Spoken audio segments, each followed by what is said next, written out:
What's up, guys? Brady here from DAC Performance and Health, and today we are going to be talking about, is it possible to avoid hip surgery? So we're going to be going through a specific case that we're working with right now, and then we're going to follow up with considerations to have, or considerations for someone that, or for you if that's the position that you're in right now.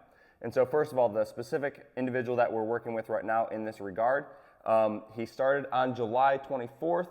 He had hip internal rotation and flexion pain limitation. So we see this quite often with guys that have hip issues. He's pulling his hip up into flexion, and then he's trying to internally rotate, right? He's pulling it up, trying to internally rotate from there. That's where he was feeling the pain, and that's where he's feeling the limitation, and he wasn't able to create that in the way that he wanted, and it was providing him issues. He's specifically a basketball player. He's a semi-professional basketball player, so it was causing him issues whenever he would try to move, whenever he would try to cut, whenever he would try to kind of like be in a deep position and make movements out of that. It was causing him a lot of issues there.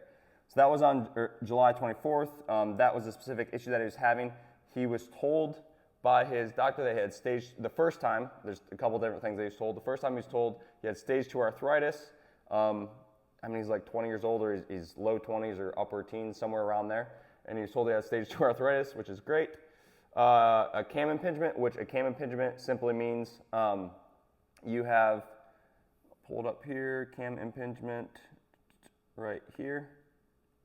So right there, extra bone growth on femoral head or neck causes ball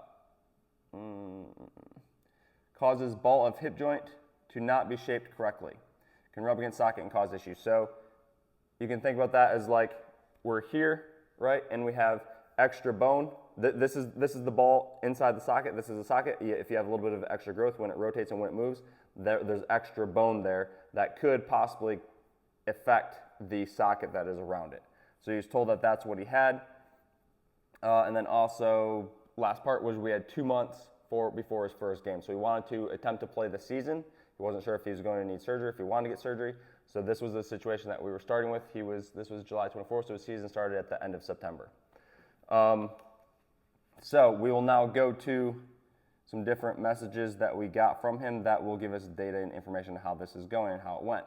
So this is September 9th, which is about a month and a half after we started, and this was after he went and had his doctor's visit. So that information that we had earlier was from a previous appointment that he'd had. He had another appointment on September 8th or September 9th, and then this was the feedback that he got. So the doctor told him that the dysplasia is so significant. So dysplasia, so that we understand what that is. If we go here, right here, socket doesn't fully cover ball and joint. So again, we have the ball. Right here we have the socket. If the socket doesn't fully cover the ball, it just means that it could be like here a little bit, or maybe it's shifted, whatever. It doesn't fully cover the ball there. So that's what dysplasia is. Back to here. Come on, buddy. It can't even keep up with me. The dysplasia is so significant, and also, I'm not tired at all, by the way. We are ready to roll. The dysplasia is so significant because, guys, guess what? Even if you're tired, you can create your own energy. Any hoozle.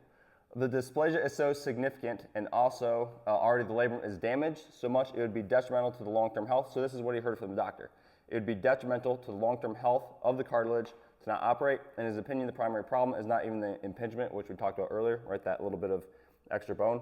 It's not even the impingement, which he said was most likely formed in puberty due to an overuse in that time, but the dysplasia, which is genetic. So we're just throwing around words. I don't know. Maybe this is what the doctor actually thinks, but the dysplasia is genetic, he said, and not developed. So basically, he's being told that he has two things. He has this extra bone growth here, and then he also has a socket that isn't fully covering, and then that combination of things, mostly this doctor is telling him, mostly it's the dysplasia where the socket isn't fully covering the ball. Those things are causing the issues, and also that it's genetic, and that there's nothing that can be done about it. So that is basically the entirety of what he's being told. And then the solution is for that only a hip osteotomy from the doctor. For that only a hip osteotomy would be the right treatment. So that we understand, hip osteotomy is right here. Surgery that involves cutting and realigning a bone that reposition the socket for better coverage of the ball of the femur. So basically that means, basically that means you'd go in, operate on it with knives and cutting stuff and realigning stuff to make this fit better inside that socket. So that is essentially what the surgery is, and this is being proposed as a solution for it. Yes. So let's see. For that, only a hip osteotomy would be the right treatment, which is a big operation, but has relatively good return to competition data. During that, they would also fix the impingement. This would lead to 6 to 9 months out of sport, and then continuation on from that. This was my response, just asking, what are you thinking? Because we've been getting decent results. We weren't fully there. This was a month and a half in. We were starting to see good progress. He was still having some issues, as you'll see down here, when he got back into his skills. So his response, thought is the schedule for the operation because I'll probably have to wait to February for an appointment anyway. So again, this was in September. So September, he's thinking, well, February, I won't be able to get something scheduled until February anyway, so I might as well schedule, and then we'll see what we can do in this time, right? That was the thought process, which I was cool with. So my thought is the schedule for the operation because I'll probably have to wait till February for an appointment anyway, and then look if it keeps on getting better. But he said the changes on the labrum, meaning the cartilage, will also soon show signs of deterioration. So he's basically saying because of what happened to the labrum here, the cartilage is going to have issues. Goal is now for me to play the season up until I get, I think it's supposed to be there, up until I get the operation, or best case, not even having to do that. Feeling pretty down right now, especially since all our stuff was good, but every time I push a little more in the skill work, the pain creeps back. But the season starts on the 20th of September, so again, this was on September 9th. So his season was starting 11 days after this. The season starts on 20th of September, and I really would like to be ready to go there. So that's essentially the setup is his different appointments, what he was told, what we have going on, and then how it relates to his season, and then also thinking with he probably wouldn't be able to get surgery until February, so we're looking at this time period where we could work within that. So then we'll go to, this is the last matches that we'll show, and then we'll go into some considerations outside of this specific example just for hip surgeries and hip things in general. So I checked in October 11th or 10th or something. How's the body feeling? Felt very explosive today at practice, so feeling good. Let's see how the game is tomorrow. And then the game was very good, was top scorer, and hip was also great. Almost not thinking about it, even though I got knee against it. So we're getting very close, right? He said almost, where is it? Almost not thinking about it, which to me means there's still a little bit of work to do, but it's great that he's able to go play. His hip was feeling great, and he's almost at the point where he's not thinking about it, right? Because that, for us or for me, like when we're working with an individual, that is the goal, is for you to be able to go into your competition, for him to be able to go into this competition, and even with all those different things that he said before, like if we take and we kind of draw this out, or different things that he heard before, right? Like let's say that this is this athlete right here, and this is him in present. We'll do like a little track of time. This is him in present, right? If we go back, he's told, like, let's say that this is, I don't want this here. I didn't want it. My British accent. Let's say that this is his first doctor's appointment, first APPT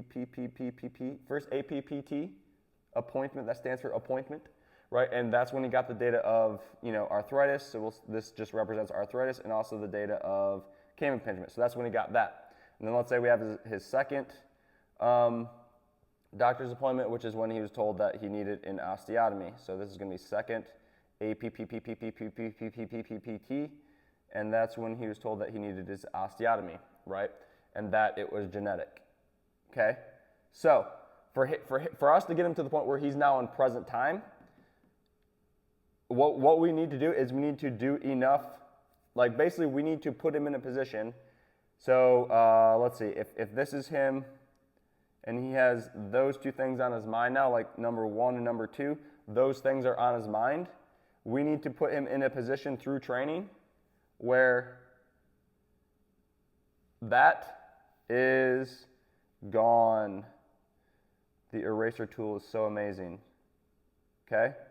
So we need to take him from thinking about that to not thinking about that, right? And so if this is in present when he's playing basketball, what the rehab needs to do is take and say, I do not care what the doctor told me. And I'm not even like hating on the doctor. It could be anything. It could be what your grandpa told you, what your mom told you, what your dad told you, what you told yourself. Whatever it is that is related to the injury that you've had through our training, through our rehab, what we want to do is take and get rid of that so that he is now up in present time, and it does not matter. There's little specks, so this is where we're at right now. You can see little specks. We need to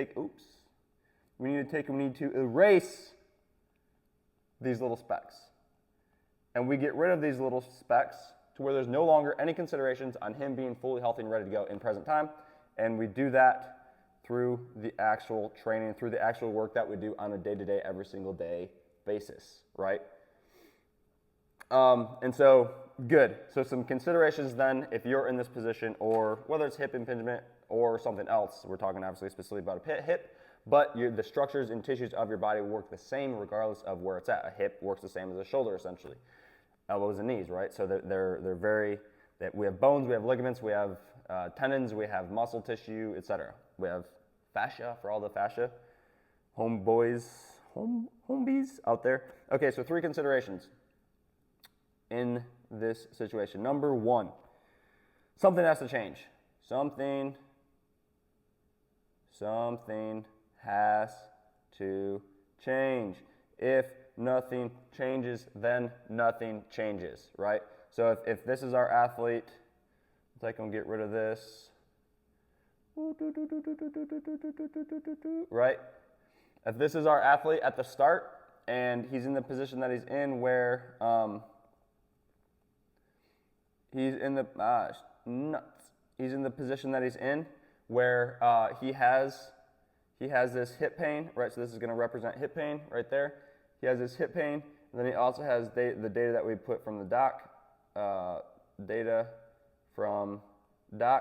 If that's the position that he's in, let's say that this is the point where he starts training with us, This is the point before he starts training with us. For him to not experience this and for him to not have this affect him anymore, something literally has to change. He has to make some type of change that causes something different to happen, right? So if you are sitting there and you're in some type of situation that you don't want to be in, you have to actually physically do something different. It's not just think different. It's not just taking ideas. It's not just taking concepts. It's not just read through Instagram. It's not just watch YouTube videos. You have to actually then take an action that is different, because otherwise nothing else will be different, right? You have to change in order to change. And that means that there has to be some type of flow that is different. There's probably going to have to be something that's a little bit difficult, that's a little bit uncomfortable, that you're not used to doing, because by definition, if you're not used to doing it, it's something that's changing, it's something that's different. And so that is number one.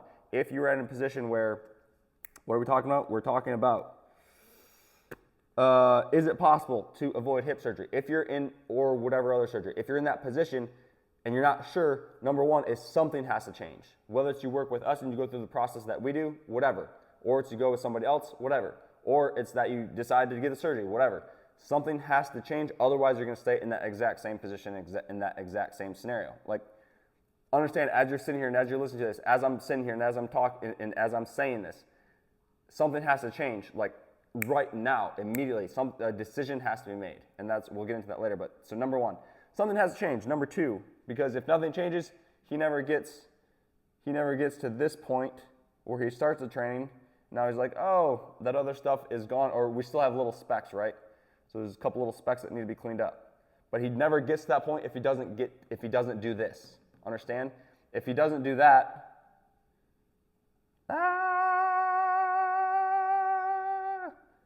if he doesn't do that and nothing changes, then he literally will just go to tomorrow. This is tomorrow. And guess what? He's got this, he's got the hip, and then he's got this. What does that even say? Oh, data info, maybe? Info from the doc. Again, I'm not saying that you have to do this with us, all right? I think you should. I think you definitely should. But what I'm saying is something has to change. Otherwise, literally, he just goes the next day. It's exactly the same thing. So how many days do you want to go? Like 2 days, 3 days, 4, that's 3 days, 4 days, 5 days, 6 days, 8 weeks, 1 year, a whole lifetime. Like, how long do you want to go before some change is made that then causes your life to be different or your body to feel different, right? So that's number one. Something has changed. Number two, have a source that has that solution as a reality. And you'll notice I have difficulty reading my own writing sometimes. So, source, what? Stop that. Source that has no surgery as potential reality. Okay? Have to have a source that has no surgery as potential reality if that's something that you want, if that's something that you're considering. If you're like, dude, I don't care, it doesn't matter, I'm going to get the surgery, don't care what you say, fine. That is your solution, right? But if you're in the position where you're like, you know, maybe there is a scenario where I wouldn't need this, then in order to get that, you have to have a source that has that as a reality. Because if you're like, if we go back to our cool little drawings here, if this is the person that you're going to get your information from, and this is going to be the stuff that they have to pull from in terms of data, right? They'll have, let's say this person has, this is a knife, so they have surgery as an option. They have, let's say this is a couch. They have rest as an option. Let's say that this is a cube of ice. They have ice as an option. Let's say that this is a pill. They have ibuprofen as an option. What is in this person's like literal mind and awareness and consciousness are the only things that, if this is you, they're the only things that he can pass on to you. If he does not have this, that no surgery could be a possibility within his pile of data, information, and awareness to then pass on to you, there's no way that he can pass it on to you. So look at what is the source, who is the source, who is the actual person that you're getting your data from, right? And something that would be good to do is, let's say that you want this as a possible option. Doesn't mean that you have to do it for sure, but let's say that you want to consider it. Maybe I can handle this without surgery. A good thing to do is this doctor or PT or whoever it is, and again, I'm not hating on doctors, I'm not hating on PTs. There are 100% doctors that will tell you, try to do this without surgery. 100%. 100%. Like, it's just in this specific case that wasn't the case. There are very good physical therapists that operate very well. It's about the specific person. I'm using doctors and PTs as a generality because the education tends to put them in the situation where like these are their solutions and this is not within their solution. But if you have a dude, if you have a person or a chick that has that in their reality and they are a doctor and PT, great, that is freaking amazing, and that is what we want. For me, that is what I want to get more towards, right? To be able to actually have a wide array of possible solutions and to have cutting somebody as the last possible solution, because that just makes sense to me. But a good thing to do would be if this is this is the doctor, because that's who generally an individual would go to get a diagnosis, right? Let's say that is the doctor, this is you.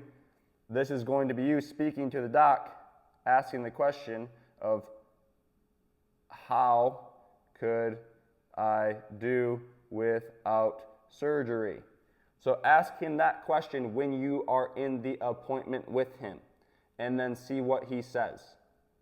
If he does not have in his reality no surgery, he will not be able to communicate that back to you. And so then you know, if you want this as a possible solution, that there is someone else that you need to go that has that in their reality. Understand? Ask the doctor that, see what you get back, and that will tell you where this person is and what they have available for possible solutions. You could even ask, is it possible to rehab/train to not need this, right? Ask that question as well. Now, the way that we do training rehab is a little bit different, so you'll have to kind of take into context the answer that you get back, because if it's 3 sets of 10 of like hip rotations or something, or band, pull aparts or whatever they're called, that's one thing, right? But it will give you some type of idea, or you could even ask like food, eat different, ? Right? I know my writing's terrible, but that's another question that you could ask the doc. So start to ask questions. Instead of just getting the information and be like, oh, it's a doctor, I have to listen to it, or oh, it's someone of higher authority, I have to listen to it. Ask the person of higher authority these things that are on your mind that you're wondering, and see what they say, because then you'll be able to start to get a good idea of where this person's at and what they're thinking with and the information data that they have. So that is number 2. Have a source that has this solution as reality, and the solution is possibly no surgery, right? So that's number 2. Number 3. Make a decision, and then I put, so swim in that decision. Make a decision, swim in that decision.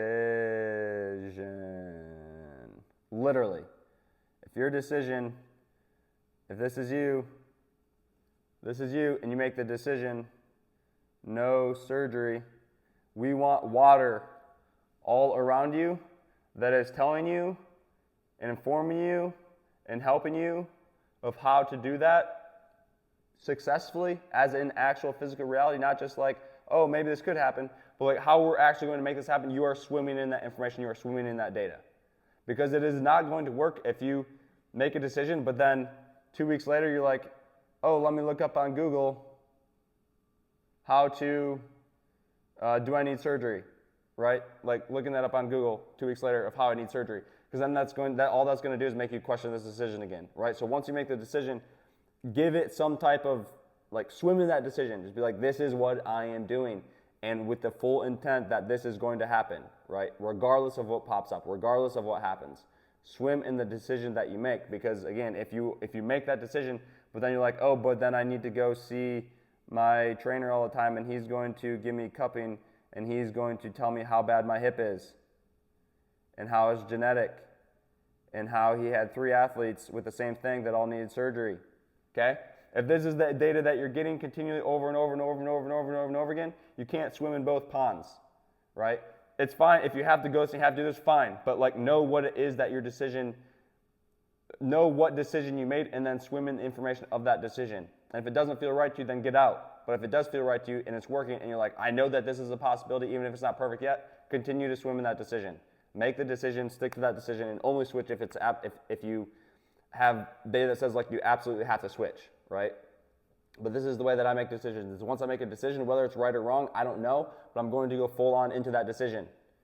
And then if I need to change, I need to switch, then I will. But don't be stuck. Don't be stuck in your head. Don't be stuck here thinking, did I make the correct decision? Go attack the freaking decision and swim in the decision. So that is what I have. Hope this helps.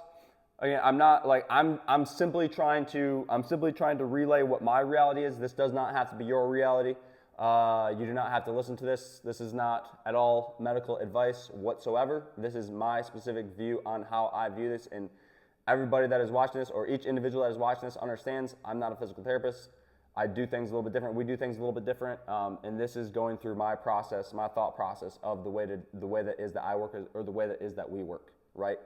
And so these are considerations for if you have some type of injury, hip, shoulder, elbow, whatever, and you have surgery as an option, you have no surgery as a potential option, just take these things into consideration, right? Take these things into consideration. Something has to change.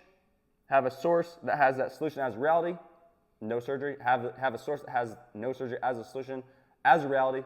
Remember, in their mind, in their awareness, have somebody that has that. Otherwise, there's no way that they're going to be able to give it to you if that's what you want.